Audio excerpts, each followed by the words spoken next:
Hello everyone and welcome to OET with IRS Group. It's been a while, but I'd say the wait was worth it because IRS Group is now a premium preparation provider. That is an official endorsement from OET for our expertise in training, in curriculum development and coming up with test preparation material.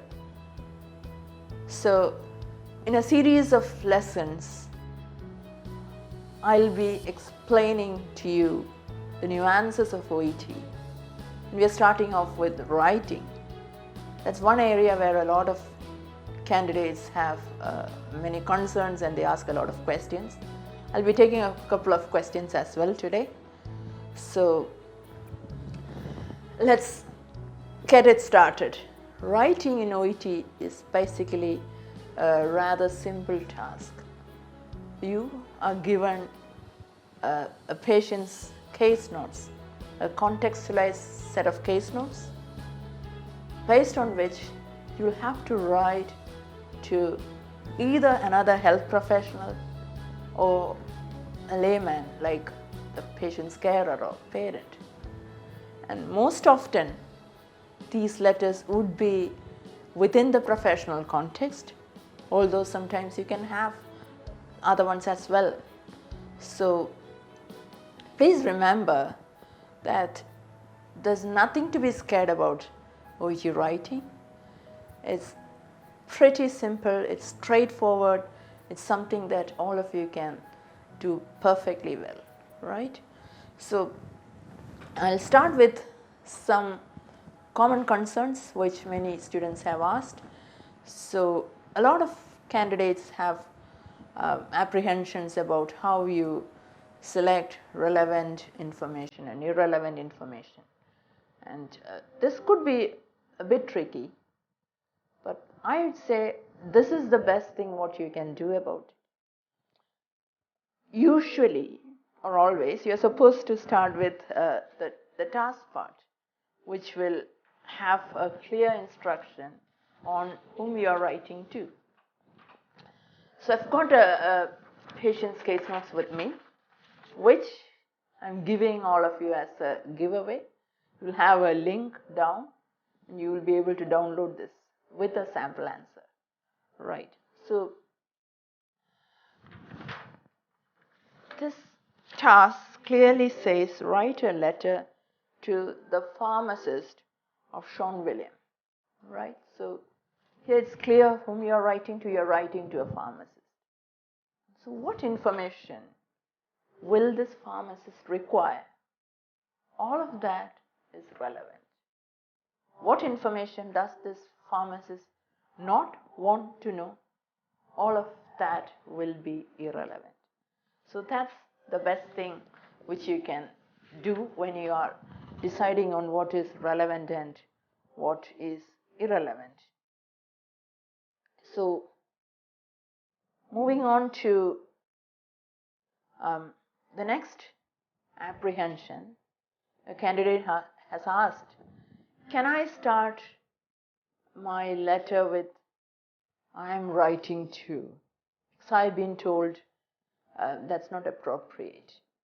There's nothing wrong with starting your letter with I am writing to refer or something of that sort. But having said that,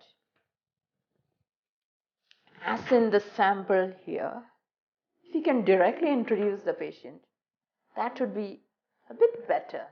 Now, it's not that there is something grammatically wrong with starting your letter with I am writing to refer. It's absolutely fine.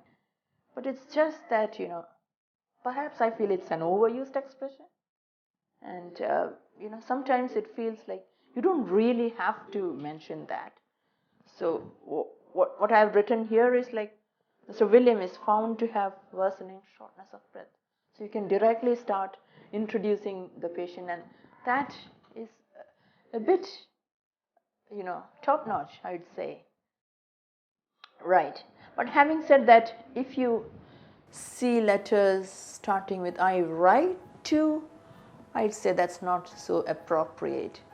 It's rather a wrong way to write. So That's one thing which I'd like to tell you. Tintu Suresh has a question. So she asks, can I include these things in the plan paragraph? I'm not sure what the plan paragraph is, so I hope it's the introduction. So these are the sentences she asks. He is to monitored for drug compliance. I guess it is he is to be monitored for drug compliance. She is recommended for dietary modifications. All right, so sorry, I don't think I can tell you whether this is appropriate or inappropriate, because it depends on the context in which you are writing. There's nothing wrong with mentioning it, but it depends on, again, to whom you are writing, and whether it seamlessly blends in the context of what you are writing. So it's not just like you can include this in a paragraph, but it depends on the overall content of the paragraph, the structure, and how you present it and what you intend to convey. So one of the reasons for asking such questions is that often candidates have a notion that these are fixed expressions which you have to include in a letter, and often generally it's not advisable to rely on memorized patches of information, particularly in writing or in speaking. That's a big no-no in any of the English tests, particularly for OET as well. So please do not memorize sentences or phrases. OET wants you to write